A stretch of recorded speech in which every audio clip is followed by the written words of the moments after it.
Muito bom dia, hoje vamos fazer uma videoaula sobre cálculo quilométrico. Eu sou o Felipe Fazenda e vamos para mais uma aula. Bom, Felipe, o que é cálculo quilométrico? Cálculo quilométrico é a gente poder calcular a quantidade de substâncias que vão em uma reação química, seja de pequena ou grande escala.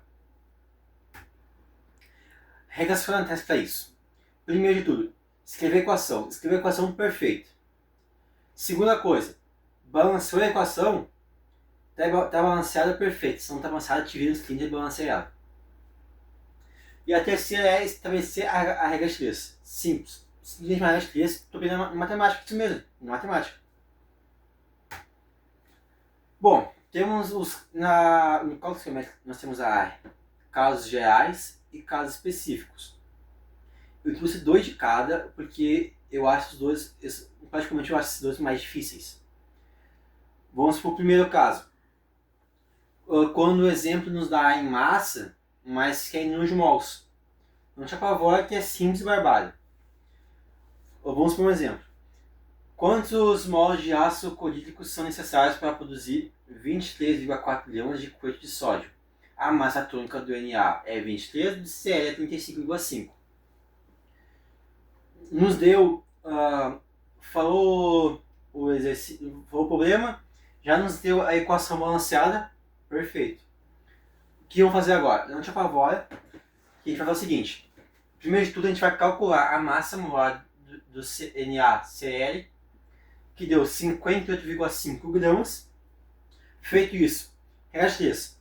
1 mol para 58,5 gramas, N de mol para 23,4 gramas, que o exemplo nos dá.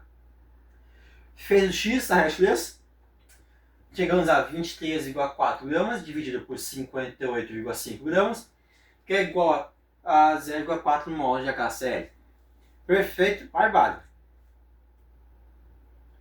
Um outro caso é quando o exemplo da massa, mas que é moléculas, quantidade de moléculas. Bom, também não te apavora que é barbado. É um pouquinho mais difícil, mas é barbado. Quantas moléculas de gás carbônico podem ser obtidas pela queima completa de 4,8 gramas de carbono puro? A massa atômica do carbono é de 12. Bom, o que tu faz nesse caso? Bom, primeiro de tudo, a gente precisa saber que quando a gente calcula, quando a gente quer a quantidade de moléculas, a gente precisa desse valor, 6,02 elevado a 10 a 23. Por quê? Porque a CNPq definiu esse valor. Feito isso, a gente faz o seguinte, regra de 3, 12 gramas para o valor que a gente usou, que é 6,02 10 elevado a 23.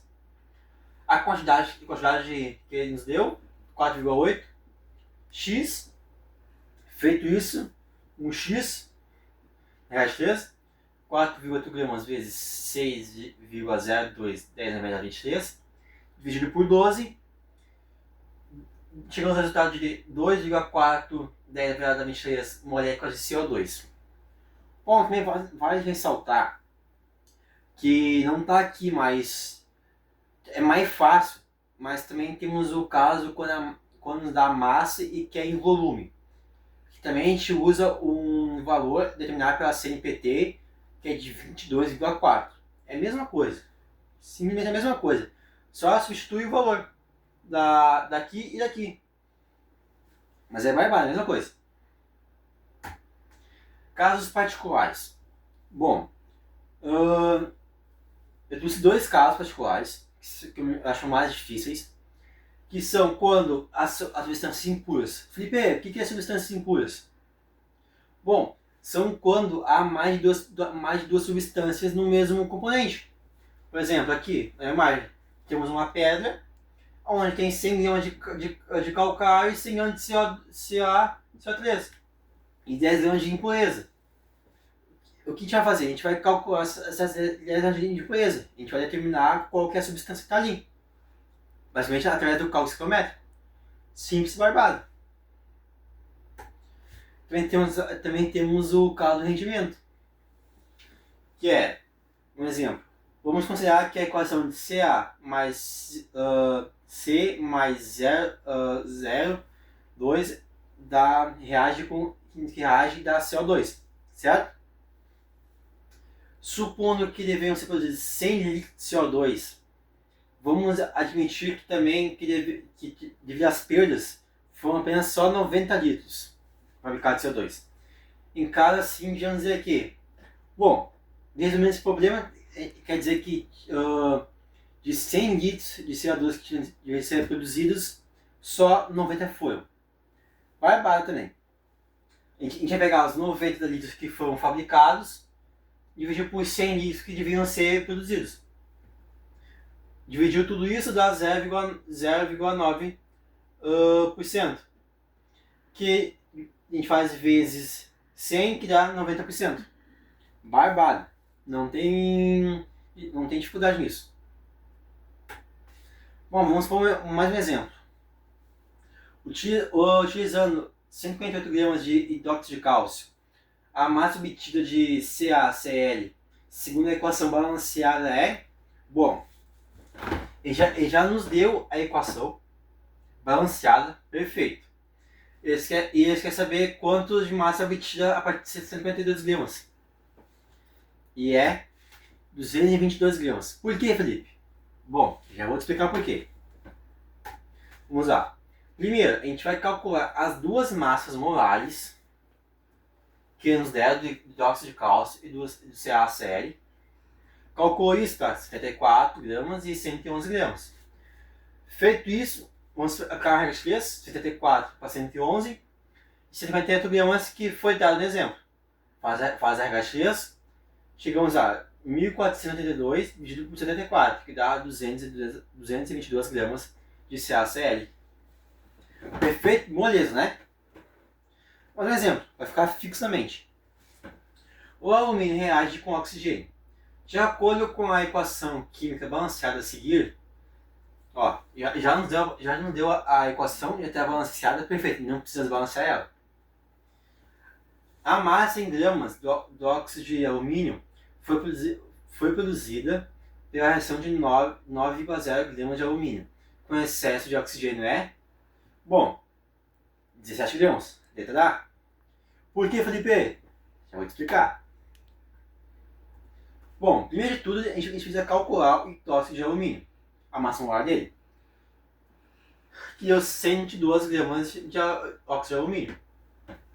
Feito isso, vai bala. Agora, a gente precisa fazer uma leve conversão. Como assim conversão, Felipe?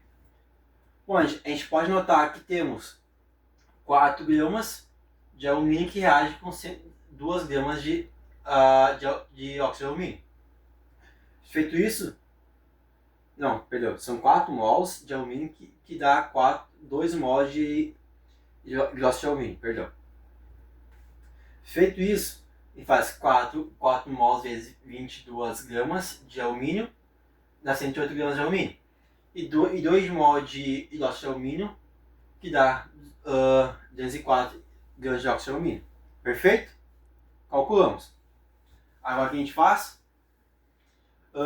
Vamos fazer uma regra de 3. 108 gramas de alumínio para 204 gramas de óxido de alumínio para 9 gramas de alumínio. Regra de 3. Aquele X, barbado. Chegamos a 1836 dividido por 108, que dá 17 gramas de óxido de alumínio. Letra A, lembra? Letra A. Bom, agora a gente fala das nossas referências. A gente usou a referência do livro do Ricardo Feldman, o volume 1. É isso, muito obrigado.